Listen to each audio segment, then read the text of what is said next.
Alright, hey everybody, how's it going? It's Max here. I wanted to speak a little bit about a phenomenon that I'm sure many of you have experienced as well, and that's when you go out to a protest or a direct action or a rally or anything like that, and people are out there, they're doing their thing, and then the police show up, and one thing that I notice often about the police is how prepared they are compared to the activists. So the police are coming in and they've got their specialized boots. They've got their clothing, their high-performance clothing. They are ready to move. They're ready to react in any direction.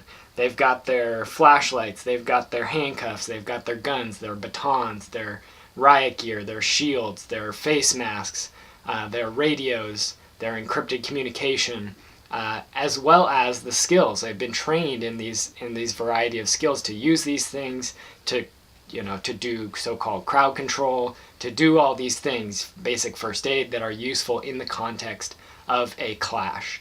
And we, on the other hand, don't have those skills. Most people show up to these protests, these direct actions and so on, and we're just out there in our cotton t-shirt, our jeans. You see people with shoes that aren't even practical for walking in, let alone running or doing anything physical.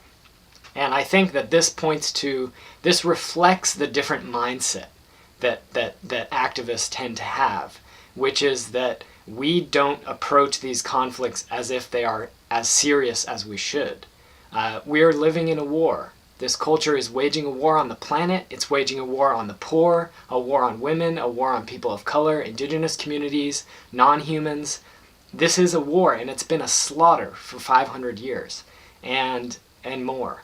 And one of the reasons that it has been a slaughter is that lack of preparation, that lack of skills and actually materials, training, equipment to be able to do things. So some of you may know Sockedge Ward, who's an indigenous man from the Mi'kmaq First Nation.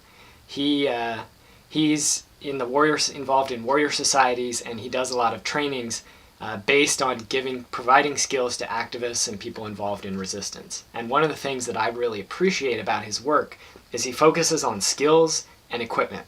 And I think that's highly, highly important. I think we underestimate that.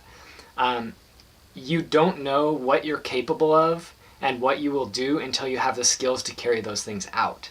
I think that when we have the skills and the equipment, we open up a whole range of new possibilities that we didn't have before. If we're just walking around like members of the general public and we're not prepared to do anything, anything more serious, we're not prepared to go out into the bush, we're not prepared to sneak around silently, we're not prepared to take care of our comrades if they get injured, we're not prepared to evade searches and so on, then we're not gonna do anything risky that could be more effective than what we're doing right now. Basically you go out to a lot of these actions and protests, and people they're not prepared. They're like sheep getting herded around, and they're not prepared for what's going on. So I think that we need excuse me. Some friends and I are developing some trainings and doing some stuff like that in our own communities. We've been trying to integrate that into the direct action trainings that we've been doing. And we just need to be able to take care of ourselves. We need to develop the independence so that, if opportunities arise, if things come up, we can take advantage of them. If you're walking around with no food, then you're dependent on the grocery store. If you're walking around in your daily life or at a protest and action and so on, and you don't have any water with you, what are you going to do? What are you going to do if you have to do something? If an emergency occurs, but also what if an opportunity for action comes up? And the reason that you can't do it is you don't have any water.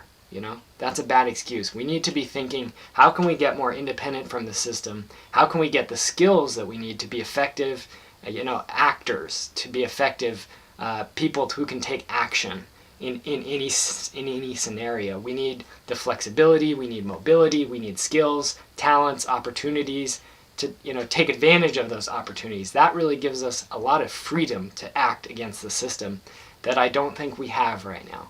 So this is my call, my plea, my exhortation for everybody to consider these things, to start to learn to acquire the skills that are valuable for resistance movements.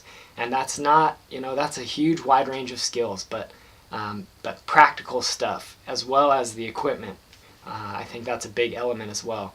And I think that once again, unfortunately, we can look to the military and the police as examples of this from the other side of this conflict. They are always prepared when they go into a situation, and I think we need to adopt a similar mindset that will be very valuable and will serve us well in conflicts that are happening now and in the future.